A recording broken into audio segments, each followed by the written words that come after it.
Olá!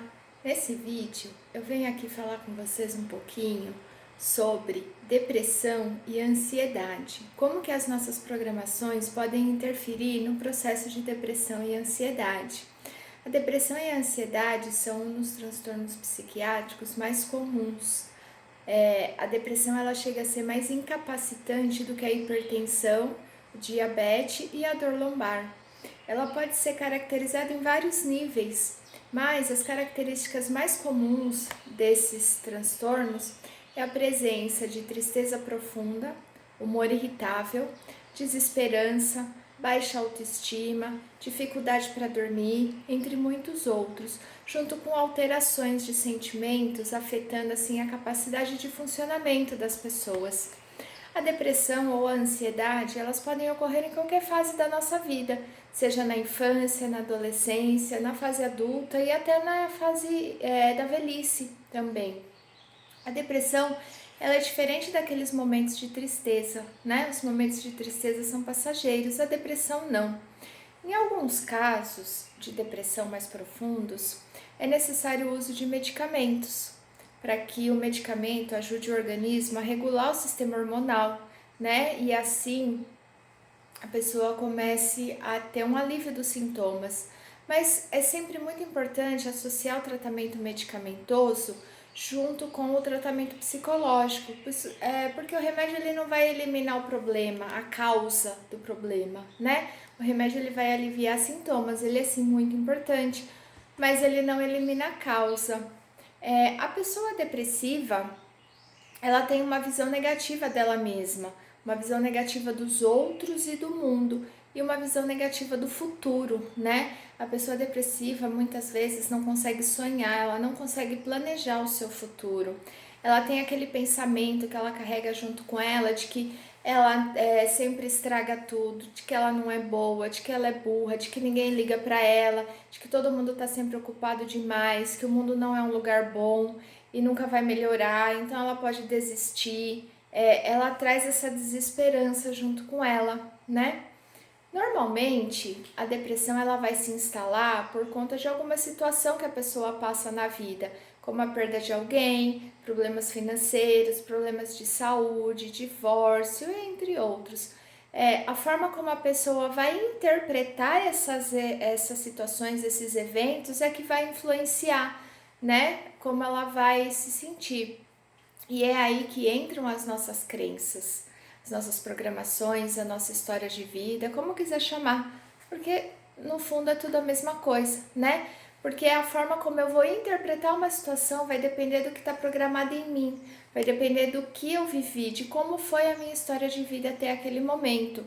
Então, por exemplo, uma pessoa, para algumas pessoas, a aposentadoria pode ser uma grande oportunidade de vida, né? Oportunidade de curtir a vida, de fazer coisas que gosta, mais prazerosas, desenvolver talvez uma atividade profissional que sempre teve vontade, mas nunca pôde, fazer novos amigos, aprender novas coisas. Então pode ser uma grande oportunidade. Para outras pessoas já pode significar o fim da vida, né? A velhice ou a falta de prestígio, a inutilidade, o sentimento de que agora o que eu vou fazer, eu não sirvo mais para nada. Então, uma pessoa, por exemplo, que cresce numa família com idosos ativos, que tem uma visão positiva desse momento da vida, ela tem a tendência de ver a velhice como uma oportunidade, dessa forma positiva. Já uma pessoa que cresce num ambiente onde os idosos são sedentários, não só fisicamente, mas intelectualmente também, desde criança ela vê os adultos dizendo que ficar velho é muito ruim, que não tem nada de bom nisso, que onde já se viu ser melhor idade porque é a pior idade. Então essa pessoa tem a tendência de deprimir na aposentadoria, por exemplo, né? E a ansiedade? A ansiedade, ela é um conjunto de experiências, né, em que a gente sente alterações fisiológicas, alterações nos pensamentos e nos sentimentos. E ela também está relacionada à nossa história de vida. Todo ser humano tem uma ansiedade natural, então é impossível a gente se livrar 100% aí da ansiedade. E ela funciona como um mecanismo de defesa para nos livrar do perigo. O problema é quando ela paralisa a nossa vida, né? E a nossa história de vida também interfere no nosso nível de ansiedade, a forma como a gente foi criado, como foi a nossa interação com a nossa família, com os nossos pais, na escola.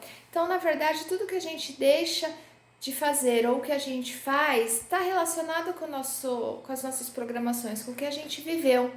Então, por exemplo, uma pessoa que cresce em ambientes com muitas críticas, muitos julgamentos, elas tendem a ser mais ansiosas e depressivas, porque nada do que elas fazem evita a crítica. E dessa forma fica programado dentro dela que ela não faz nada direito, que ela não é capaz. Então, quando ela se vê numa situação em que ela precisa fazer algo, ela trava. Vem a ansiedade e às vezes até uma crise. E ela nem sabe por quê, muitas vezes, ela nem consegue identificar. E como que essas programações acontecem? Então, desde que a gente nasce até quando a gente morre, a gente está formando programação, né, aqui dentro. Essas programações, elas fazem com que a gente veja o mundo do jeito que a gente vê, sinta as coisas do jeito que a gente sente e que a gente se comporte do jeito que a gente se comporta. Então, cada um tem um mundo particular dentro de si. E toda programação para ser criada, ela precisa de um impacto emocional, ela precisa de repetição. A maioria delas são criadas lá na infância, porque na infância a gente não tem estrutura psíquica para lidar com as coisas, né? Para criança tudo é muito emocional. E não só isso, a criança é uma esponja que vai absorver tudo do ambiente, e ela acredita em tudo que falam para ela, principalmente o que o pai e a mãe falam. Então, lembra lá no começo que eu falei que a pessoa depressiva, ela tem uma visão negativa dela mesma, dos outros e do mundo? Então, o que será que aconteceu com essa pessoa para que ela tenha essa visão negativa? Talvez foi uma pessoa que tinha dificuldade na escola e ouvia que não sabia fazer nada direito, que era burra, que não aproveitava as oportunidades de estar naquela escola, de repente ela sofria bullying. E aí ela começa a ver, a sentir, a se comportar de acordo com essa crença, porque ela acredita naquilo e começa a cada vez mais se comportar de acordo com aquilo que está sendo programado dentro dela, que ela está acreditando. E quanto mais ela faz isso, mais as pessoas vão falar para ela que ela é burra e que ela não faz nada direito, que ela não aproveita, que ela não se esforça, né? E isso vai reforçando ainda mais aquela programação e cada vez mais a criança vai sentindo que ela é isso de verdade.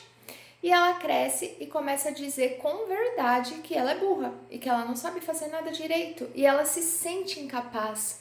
E isso vira um ciclo sem fim, né? A crença se retroalimenta aí cada vez mais. Então, por exemplo, se essa pessoa ela lê um livro de autoajuda e esse livro diz que ela pode mudar, que ela é capaz e ela decide mudar e começa a fazer um esforço enorme para mudar, mas aí vem aquele conflito interno, né, do que está programado dentro dela com a consciência. A consciência diz que ela pode, mas o que está programado lá no subconsciente diz que não, de que não é essa a verdade dela. E aí essas duas programações entram em conflito. E quem vai ganhar? A mais forte, o que está no subconsciente, porque afinal, de repente, ela foi alimentada por 30, 40 anos que ela é burra, que ela é incapaz, que ela não faz nada direito, né? E aí vem a ansiedade que paralisa, porque ela quer e não consegue, né? E qual é a parte boa disso tudo? Que a gente pode mudar essas programações. Então, existem muitos caminhos aí para a gente ressignificar tudo o que está dentro da gente.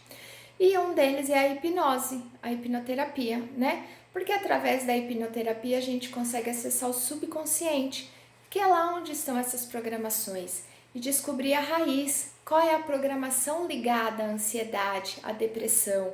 Ou seja, a gente consegue descobrir a causa disso, né? A causa da depressão, a causa da ansiedade e agir diretamente no problema.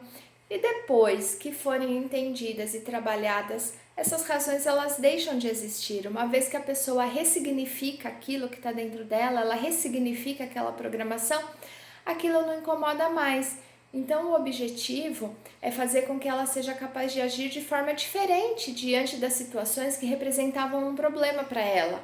E por que ela vai agir diferente? Porque a programação mudou, ela não está mais programada para sentir tudo aquilo, né? E então, em alguns casos, a pessoa consegue até sozinha ressignificar muitas coisas em sua vida, através da autoterapia e de técnicas de auto-hipnose. Então, existem muitos caminhos, existem muitas formas de trabalhar tudo isso.